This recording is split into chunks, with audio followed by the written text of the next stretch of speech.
오늘 우리에게 주시는 하나님의 말씀은 구약성경 역대상 4장 9절에서 10절의 말씀입니다. 역대상 4장 9절에서 10절의 말씀입니다. 찾으셨으면 우리 함께 말씀을 봉독하시겠습니다. 야베스는 그의 형제보다 귀중한 자라.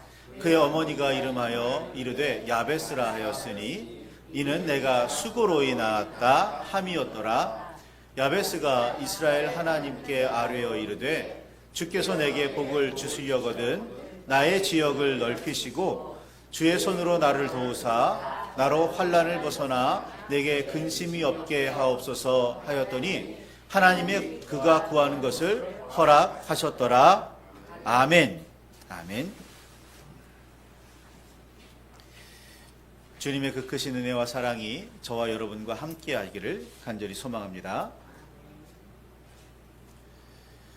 성경에는 어떤 유명한 인물이나 기억될 만한 사건과 연관된 인물이 살았던 지역, 그 사람의 이름을 붙이는 경우가 상당히 많습니다.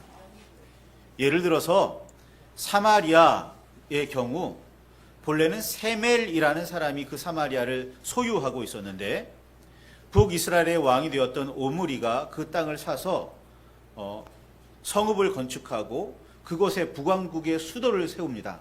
그러면서 세멜의 땅이라는 뜻으로 사마리아라고 이름을 붙입니다. 그게 사마리아의 기원이 돼요.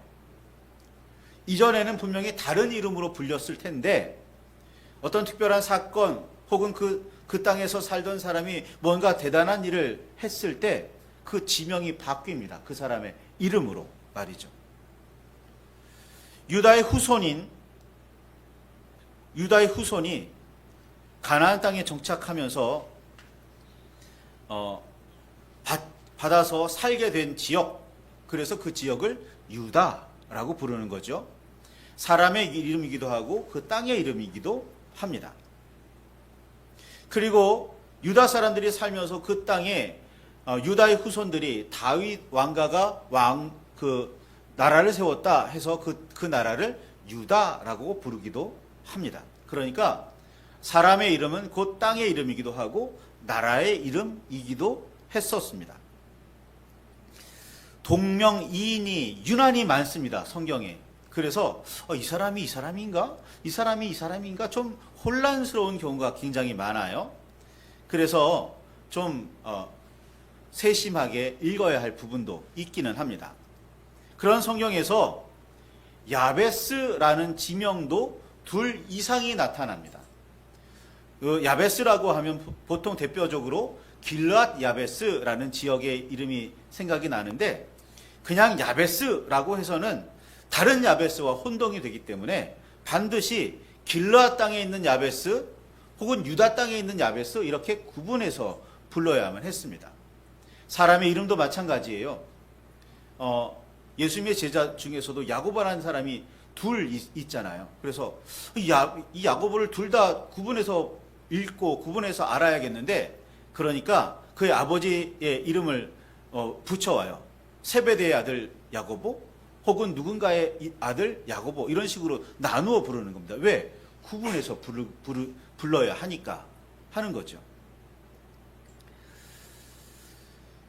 유다 땅에도 야베스라는 지역이 있었습니다. 그리고 그 야베스라는 지역은 역대상 2장 55절의 기록에 보면 서기관 종족들이 모여 살고 있었다고 그렇게 기록하고 있어요.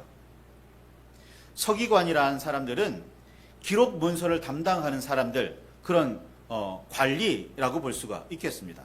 그런데 성경에서 서기관은 특별히 하나님의 말씀을 기록하고 보관하는 사람들, 그걸 유지하는 사람들, 그들이 서기관입니다. 여러분, 고대에는 책이라는 게 귀하기도 했지만 오래 보관하기도 힘들었습니다. 파피루스가 그렇게 보존 기간이 오래되지를 않아요. 양피지가 대단한 것 같지만 오랫동안 보관할 방법이 그리 많지가 않습니다. 그러니까 이게 낡고 떨어져 나가고 그러면 그걸 보존하기 위해서 중간중간에 복원 작업도 해야 했고, 또 너무 많이 낡아서 복원만으로는 해결할 방법이 없으면 그걸 다시 하기도 했습니다. 새로 만드는 거죠. 이때 하나님의 말씀을 잘못 기록하거나 실수라는 게 있으면 안 되니까 무척이나 세심하면서도 정확한 작업 해야 했던 사람들이 서기관들입니다.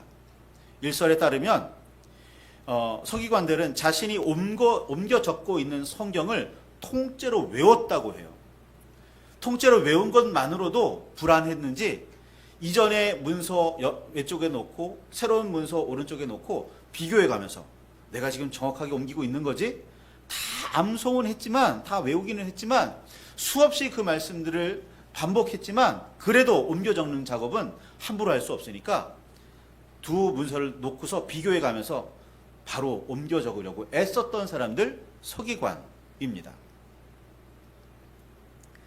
그러니 성경을 다루는 서기관들은 성경에 관해서는 누구보다도 특출한 지식을 가지고 있는 사람이기도 했습니다.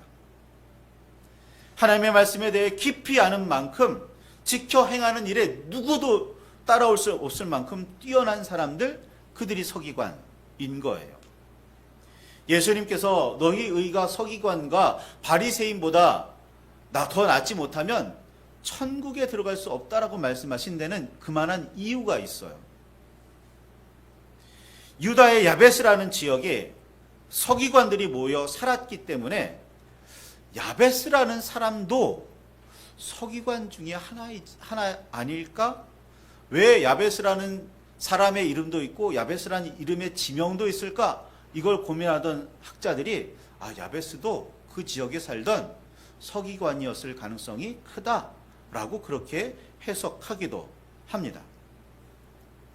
야베스의 기도라는 찬양으로 언젠가부턴가 우리에게 알려진 이 인물에 대한 배경 지식이라고 볼 수가 있겠지요. 성경을 읽다 보면 그리 익숙하지는 않지만 반드시 기억해야 할 만한 이름 중에 레갑이라는 사람이 등장합니다. 야베스 이야기를 하다가 갑자기 레갑? 그러니까 좀 혼란스러우시죠. 그런데 역시 역대상 2장 55절의 말씀에 보면 그 야베스라는 지역에 살던 사람들이 어떤 사람들이었냐? 서기관들이었는데 서기관 종족들 이름을 쭉 이렇게 기록해 놓고 있습니다. 그 서기관 종족, 서기관 가문의 이름 중에 어떤 가문의 이름이 등장하냐면 레갑 가문이 등장해요. 레갑 가문이. 그래서 갑자기 레갑이라는 이름이 등장하는 겁니다. 그런데 이 레갑 가문과 관련된 이야기가 예레미야 35장에 기록되어 있는데 어떤 이야기가 있냐면 이것 때문에 레갑 가문이 더 이름이 알려지게 되는데요. 레갑 사람들을 하나님께서 예레미야에게 명령하시기를 레갑 사람들을 성전으로 데리고 와라. 그리고 그 레갑 사람들에게 포도주를 먹여라 라고 말씀하십니다. 그래서 이 예레미야가 레갑 사람들을 성전으로 불러와서 너희들 포도주를 먹어라. 하나님께서 너에게 먹이라고 말씀하셨다 라고 그렇게 레갑 사람들에게 권해요. 그러니까 레갑 사람들이 뭐라고 그러냐면 우리는 포도주를 마시지 않습니다 라고 말해요. 왜 포도주를 마시지 않냐? 그랬더니 우리 조상 요나답이라는 사람이 우리에게 후손들에게 명령을 했는데 포도주 마시지 말라고 했습니다. 우리 조상 요나답이 포도주 마시지 말라는 명령을 내린 이후로 단 한 번도 포도주를 먹어본 적이 없습니다 라고 이야기를 하는 거예요. 요나답이 포도주 마시지 말라는 명령만 내린 게 아니에요. 집도 짓지 말아라. 포도원도 소유하지 말아라. 어디 정착해서 살지도 말고 농사도 짓지 말아라 라고 명령했다는 거예요. 그래서 레갑 사람들은 포도주를 마시지 않을 뿐만 아니라 집도 짓지 않죠. 어느 땅에 정착하지도 않죠. 그러니까 장막을 짓고 여기저기 또 돌아다니면서 사는 거예요. 여전히 온 이스라엘 백성들이, 온 유다 사람들이 다 가나안 땅에 정착했는데 거기에서 농사 지으면서 그렇게 살아갔는데 레갑 사람들은 그때까지 청탁한 사람들이 아무도 없어요. 집 짓는 사람이 아무도 없어요. 여전히 장막 가운데 사는 겁니다. 여전히. 왜? 우리 조상 요나답이 그렇게 명령했기 때문이라는 겁니다. 그런데 아까도 말씀드렸잖아요. 레갑 사람들은 야베스 서기관 종족이 모여 살던 그 야베스 지역에 레갑 사람들이 살고 있었어요. 그러니까 레갑 사람들도 서기관들이었다는 거잖아요. 자, 생각해 보세요. 조상의 명령도 그렇게 철저하게 지키는 사람들이 하나님의 명령 소홀하게 여겼을까요? 누구보다 하나님의 명령에 철저했던 사람들, 그들이 레갑 사람들이었을 겁니다. 여호와 하나님께서는 레갑 사람 그 후손들을 본보기로 삼아서 유다 사람들을 깨우치십니다. 뭐라고 깨우치셔요? 자, 레갑 사람들을 봐라. 저 사람들은 하나님의 명령도 아닌 자기 조상들의 명령을 저렇게 목숨처럼 지키고 있는데 너희 유다 사람들은 도대체 너희들은 뭐냐? 너희는 하나님의 말씀을 듣기는 하냐? 하나님의 말씀에 귀를 기울이지도 않고 순종하지도 않고 따르지도 않는 너희들 내가 그냥 둘 것 같으냐? 예레미야를 통해서 하시는 말씀인 거예요. 그러니까 하나님께서는 레갑 사람들을 어떻게 보면 축복하시면서 말씀하세요. 그렇게 조상의 명령에 철저한 너희들, 그렇게 하나님의 명령에 철저한 너희들 내가 복을 내리겠다. 그러면서 예레미야 35장 19절에 이렇게 말씀하십니다. 내 앞에 설 사람이 영원히 끊어지지 않겠다. 여기서 내 앞에라는 것은 여호와 하나님 앞에 설 사람이 영원히 끊어지지 않을 거라는 거예요. 예레미야가 활동하던 당시 유다는 멸망을 향해 치닫고 있었습니다. 여러 선지자들이, 예레미야를 비롯한 여러 선지자들이 그 시대에 하나님의 말씀을 선포하고는 있었지만, 하나님의 말씀으로 깨우치고 있었지만 누구 하나 여호와 앞에 돌아서는 사람이 없었어요. 뭐 요시야 같은 몇몇 사람, 또 좀 특별한 사람 몇몇은 하나님 앞에 돌아왔지만 대다수는 그렇지 않았던 거예요. 귓등으로도 듣지 않았습니다. 당연히 지키지도 않았겠죠. 행하지도 않았겠죠. 북왕국 이스라엘이나 남왕국 유다나 멸망하는 원인은 똑같았어요. 하나님의 말씀대로, 하나님의 뜻대로 살지 않았기 때문이라는 거예요. 좀 먼저 멸망하고 나중에 멸망한 차이는 있지만 멸망의 원인은 똑같았습니다. 이런 시대에 조상의 명령뿐 아니라 여호와의 말씀도 그렇게 철저하게 지켜나갔던 레갑 사람들은 유별난, 독특한, 이상한 사람들로 비추어졌을 수도 있습니다. 그런데 하나님께서는 그런 레갑 사람들을 들어서 유다의 교훈을 삼아 깨우치십니다. 그리고는 레갑 사람들에게 말씀하십니다. 내 앞에 설 사람이 영원히 끊어지지 아니하리라. 너희들은 영원히 내 앞에 살게 하겠다라는 하나님의 말씀인 거죠. 여호와 앞에 설 사람이 영원히 끊어지지 않는다. 이 말씀을 깊이 묵상하시길 바랍니다. 여호와 앞에 선다는 말은 하나님의 나라를 살게 하신다는 뜻입니다. 상황이 어떻게 변하고 누가 뭐라고 해도 하나님의 말씀에 귀를 기울이며 지켜 행하는 사람, 여호와 하나님 앞에서 끊어지지 않게 하시겠다는 뜻이에요. 여러분, 산상수훈의 첫머리인 팔복의 말씀을 기억하시며 묵상해 보시길 바랍니다. 하나님의 말씀에 굶주려 심령이 가난한 자에게는 천국이라는 복이 따릅니다. 하나님의 말씀과 뜻을 이루려는 의에 줄이고 목마른 자는 주님의 말씀과 뜻이 성취되는 배가 부르는 그 포만감을 누리게 된다고요.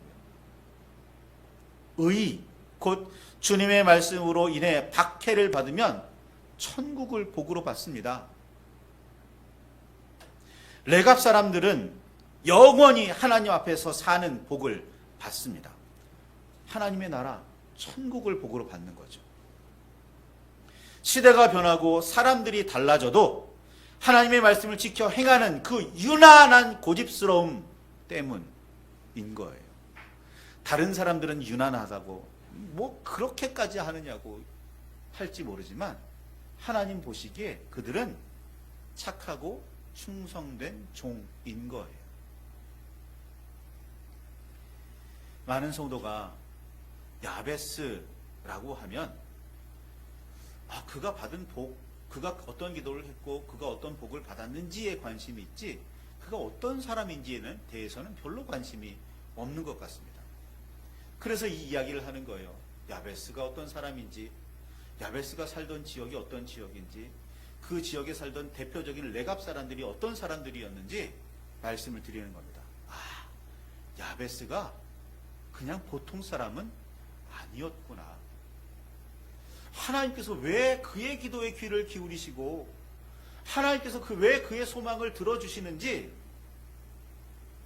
야베스가 어떤 사람인지를 알면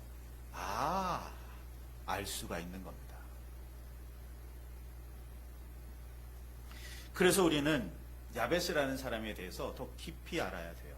성경에 그렇게 많은 구절이 나오지는 않지만 그래도 이런저런 주변을 살펴보면 야베스가 서기관 중에 한 사람이었을 가능성이 크고 그가 그렇게 철저하게 하나님의 말씀, 조상의 명령을 따르는 사람이었구나 라는 사실을 추적해 볼 수가 있는 거예요. 우리는 하나님께서 누군가에게 어떤 복을 주셨다라는 것에 관심을 둘 때가 많습니다. 그런데 어찌 보면 왜 그가 그런 복을 받을 수 있었을까라는 점에 더 주목해야 하는지도 모르겠습니다. 하나님께서 우리에게 주시는 복은 크게 두 가지로 나누어 볼 수가 있습니다. 첫째는 어떤 복이냐면 햇빛과 비처럼 누구에게나 내려주시는 복이에요. 이 땅의 모든 생명은 하나님의 피조물입니다.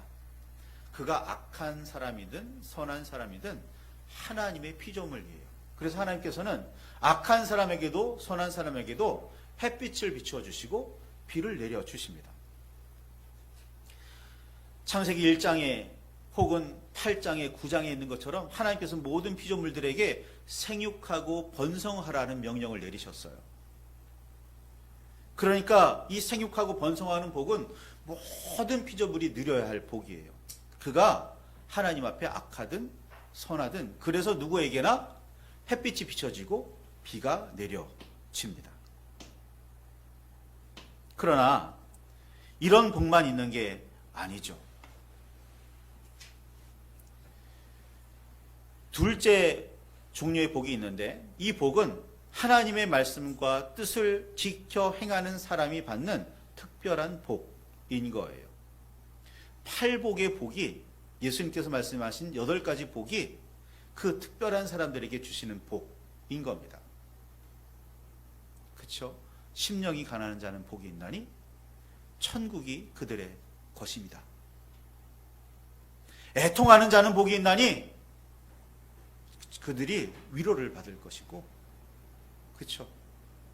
이 8가지 복이 하나님께서 하나님의 말씀을 지켜 행하는 사람들에게 주시는 복이에요.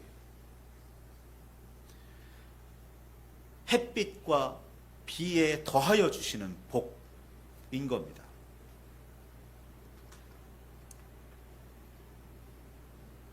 하나님과 하나님의 나라를 볼 뿐 아니라 하나님의 아들이라고 칭찬 들을 수 있는, 하나님의 아들이라고 일컬음을 받을 수 있는 복. 어떻게 하면? 하나님의 뜻대로, 하나님의 말씀대로 살면 말이죠. 야베스가 그런 사람이었던 겁니다. 야베스가요. 어느 날 갑자기 뜬금없이 여호와께 복을 구했더니 그대로 응답하셨다가 아니에요. 레갑 사람이었을 야베스, 서기관들과 함께 살았을 야베스, 어쩌면 그 자신도 서기관이었을 야베스, 레갑 사람의 특성처럼 조상의 명령과 하나님의 명령을 말씀을 철저하게 지켜 행했을 야베스란 말이에요. 그가 비록 고통 중에 태어나 힘들게 살았을지라도 여호와 앞에서는 그게 문제가 되지를 않습니다. 야베스가 구하잖아요. 하나님 저에게 복을 주시려거든 지경을 넓혀 주십시오. 고통에서 벗어나게 하시고 은혜 가운데 살게 해 주십시오. 그렇죠? 어떤 사람이 구한다고요? 의로운 사람이, 하나님 앞에서 의로운 사람이 구하는 거예요. 그 의로운 사람이 구하는 그 기도 하나님께서 들어주시지 않으시겠어요? 성경에 의로운 사람의 기도는 역사하는 힘이 크다. 의로운 사람의 기도는 나라를 구해요. 의로운 사람의 기도는 민족을 새롭게 한다고요. 의로운 사람의 기도는 단순히 물질 얼마 받는 게 아니에요. 그로 인해서 그 주변에 생명이 넘쳐난다니까요. 이게 중요한 겁니다. 그러니까 우리는 복 받으려고 애쓰는 게 아니라 의로운 사람이 되려고 애써야 해요. 왜냐하면 의로운 사람이 되면 하나님께서 그의 기도를 응답하시거든요. 그에 따른 복, 나만이 아니라 내 주변에 있는 사람들을 더불어 누리게 되거든요. 하나님께서는 야베스의 간절한 기도를 들으십니다. 단지 귀로 들으신 게 아니라 그 기도에 응답해 주세요.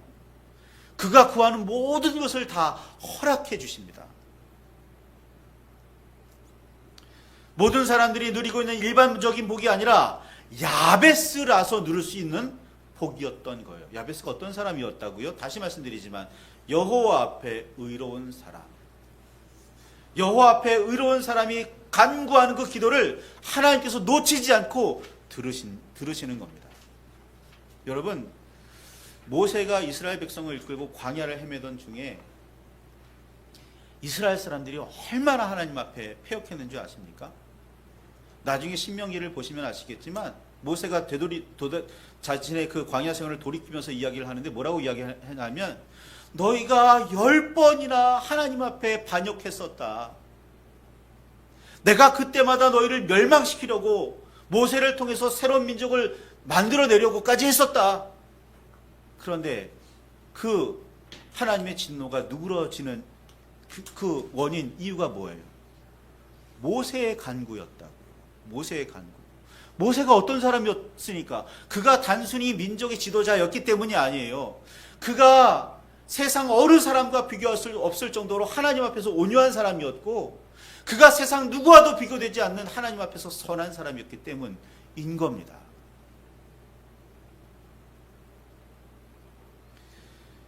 삶의 지평이 넓어지고 환난을 벗어나며 근심이 없어지는 복을 받아 누리려면 이 세상에서 어떤 삶을 살아야 하는지 살피시기 바랍니다. 다시 말씀드리지만 야베스는 특별한 사람이었습니다. 여호와의 말씀과 뜻을 온전히 지켜 행하는 그런 특별한 사람 말이죠. 우리도 그런 특별한 사람이 될 수 있습니다. 아니, 되어야만 합니다.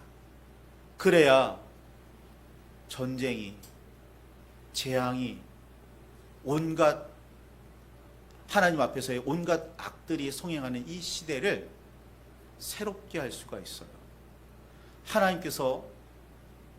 주님께서 우리를 이 땅의 소금이라고, 이 땅의 빛이라고 말씀하셨습니다.